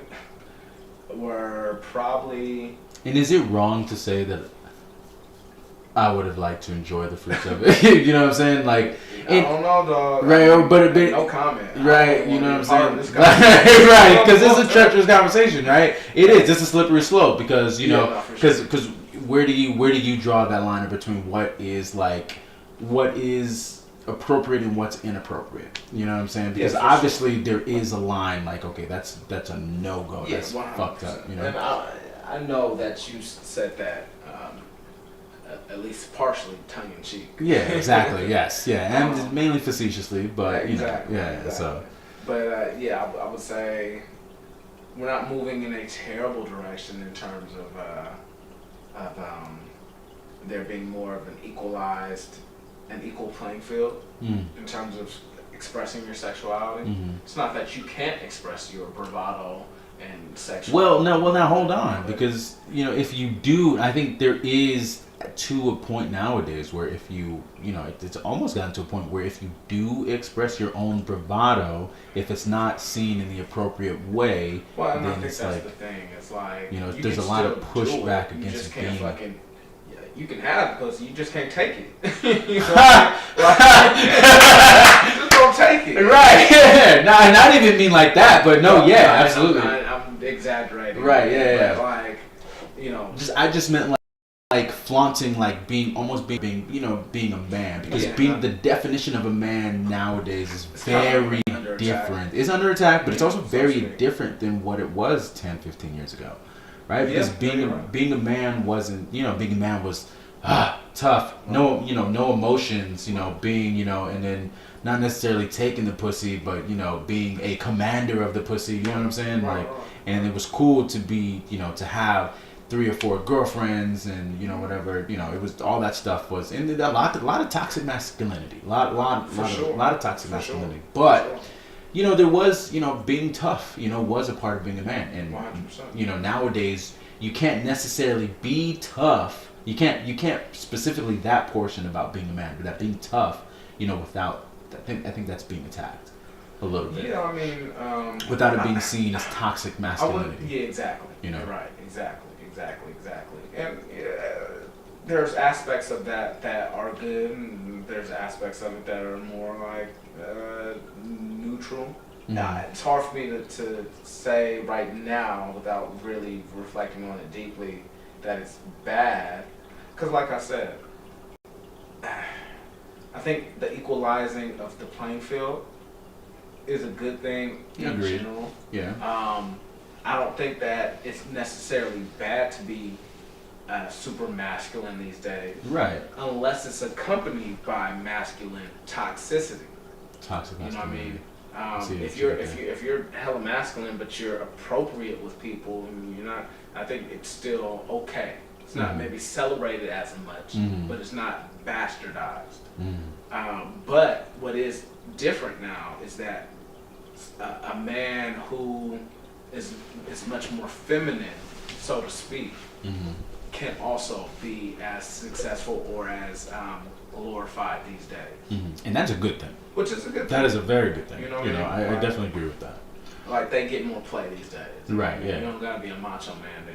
Right, I mean, that's bullshit. Being the macho man, Yeah, I mean, again, like, if you're a macho man, okay, it's good. Just as long as you're like, well, I mean, like respectable. There you There's go. nothing That wrong part. with being masculine. Yeah. It's just being respectable. And to a degree, that's always been kind of like looked down upon to be a fucking asshole.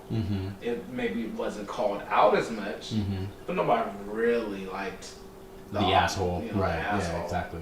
I mean, everybody knew the bully was the bully. He wasn't necessarily celebrated. He just wasn't bastardized as much as today. Right. Wow, that's poignant. That's spot on right there. I agree with that.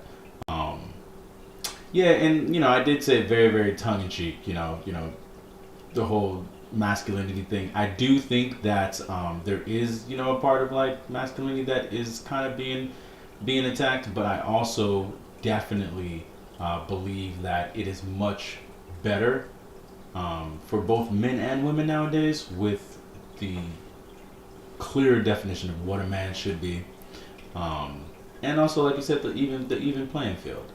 About with femininity. Things are a lot more vague in terms of gender roles these days, obviously. Which is another interesting topic Super in itself. interesting and super in depth, and Yeah. I have yet to really wrap my mind around all the 27 different genders. There's that 27 now? now are, yeah. Wow. I would only be able to name 3 maybe. What 3 do? Cis, Oh, cisgender. male, Yeah. undeclared. I think it's It's not undeclared. I'm No, saying that it's, tongue in cheek. It's non-binary. non-binary. That's what Undeclared it is. is a college. But there's really selection, 27. or the lack thereof. How can there be 27 genders? There was like it's a thing. Really? That's interesting. Yeah, it's a thing. It's very, very interesting. I don't know enough about it at all. But to me that's very interesting. I would be interested to seeing what they all are. I don't know enough about it to make an actual opinion for myself. I mean, but to that, or in reference to that, I think you're right that it can be argued that masculinity is under attack, given the fact that people on the side of all the variety of genders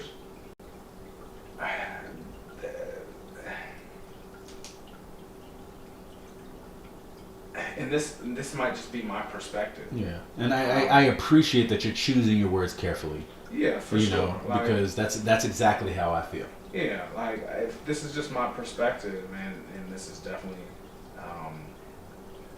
it's definitely possible for me to step on toes. It was definitely possible for me to change my perspective. Oh, okay. More education and knowledge and everything, but Yeah. as far as what I know now, it seems that there are a number, it's not all, it might not even be most, but there's a number of people who are proponents of the huge gender spectrum to deny your masculinity or your connection with being a male. That some people might be like, well, you only think that because you haven't opened your mind up, and maybe that might be true, but it still seems like that's the perception. Like if I'm sure about my male nature, and I identify as a male, that for one doesn't make me a bad person. Amen. Doesn't make me biased against you if you don't declare yourself as a male or female. Right. That and two, like you should probably respect the fact that I'm set in my identity. Like how messed up would it be if I walk up to a gay person? Not to say that people even do this the other way around, but for me to question and honestly, to be fair, society has done that to gay people for eternity. Yeah. Are you sure you're gay? Let me send you to a camp. Yeah. Did you watch last year's Super Bowl? Did you see them titties? Are you sure that you're gay? Let me. I know people who have tried to turn their gay friends straight by buying them a hooker or something like that. Wow, really? Interesting. Just childish stuff like that. But so to be fair, society has done that. Yeah, that's true. But it's still an attack on your identity to try to deny who you say you are. And who you truly believe that you are. Exactly. Yeah, absolutely. And everyone should be free to believe what they want to believe, who they want to 100%. Believe that they are. And I don't think it's any. I don't think that it's any secret that I know. I've known you for years. I know that you don't judge anyone. I've never seen you judge anyone. Yeah, I don't. I personally don't judge. I love everybody. You know what I'm saying? Yeah. Even if I don't like you, I love you. Yeah. You know, and there's not a whole lot of people that I don't like. So, you know, I love everybody, and you know, so you are free to believe what you want to believe and be who you are, and you know, I'll accept you just the same. I may not understand it a whole lot and always, and I may need to be educated sometimes, you know, which I'm always open for. But yeah, so that's what I'm gonna say on that topic. Yeah, I think we can probably revisit that topic. I would like to in the future, once we get a little bit more there's educated. A lot of meat on that bone. For real, A lot of meat on that bone. So, yeah, and I just don't want to dive straight into it not knowing enough and then start offending a whole lot of people that I don't mean to offend just because I'm ignorant. For sure, you know? for sure. So, and I think it might behoove us. Yeah. Another college word. Actually, that's an old school word. That's not even a college word. That's an old school, like you about to get a whooping word. Like my dad would say that, like when he was about to whoop our ass, bro. He'd be like, "It might behoove you I'm gonna educate you to go." Right, exactly. And I'd be like, "Yo, what the fuck does behoove me?" Right? Yeah. One way or the other, you gonna get an education. Right, exactly. Yes, sir. So that's an old school ass whooping word. Damn it. Yeah. But yeah, it might behoove us to like invite somebody on the podcast to educate us on that topic. Definitely. I definitely would agree with that. Somebody who's open-minded as well and level-headed also. Definitely. You know.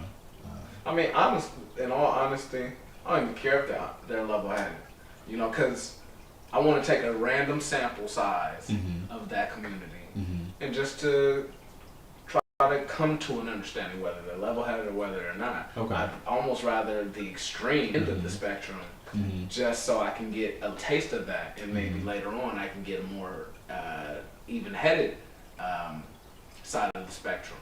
Because like with people who identify as male, there's a large spectrum of us as well. Yeah, no, that's a good point. And so I believe that the key to peace and conflict resolution is conversation, no matter what that person's position is. Now, I might not like it, but the conversation still needs to be had. Agreed. And it'll give us an opportunity to pick somebody's brain Yeah. who might not think anything like us. Right. You know? And that's what's important. And that creates an environment for true learning. I I think it can also probably lead to a lot of unproduction, you know, Unproductivity. where people are just so polar opposite that they don't agree with anything. But you know, we can at least pick the brain of somebody and leave the audience. Yeah, decide. but that's why I want to pick somebody level-headed, maybe, and you know, we can talk about it. But That makes sense. you know, because I want to be able to ask tough questions. I just like controversy. Yeah, you are just a I'm conflicted like motherfucker. I gravitate towards Just a this. devil's advocate I ass don't know nigga. why. Just I like have no idea why. It really excites me. that's awesome. That is hilarious, bro. You know what? And yeah, absolutely. Because I came to you with an issue earlier, and your solution was beat that nigga's ass. Like, that tells me all I need to know about you. It's funny. But nah, it's funny. You give really good advice when it's not about fighting. If you remember correctly, that was not my initial desire or my desired outcome. Right. But true. When left with no choice, You gotta beat him in his ass. you know. Yeah. And maybe we'll go further into that on another topic. I think so. Yeah. I think we've been at it for a little over 2 hours Probably now. about 2 hours. Yeah, 2 hours now. We are officially at 2 hours and 3 minutes. Right. Well, it's been a good time chatting, and I think next episode we'll piggyback off some of the topics that we covered today, and hopefully bring some new and exciting stuff as well. Yeah. So thank you for joining us on the Bronze Room. Catch us again in the near future, and we'll see you soon. Whoop whoop.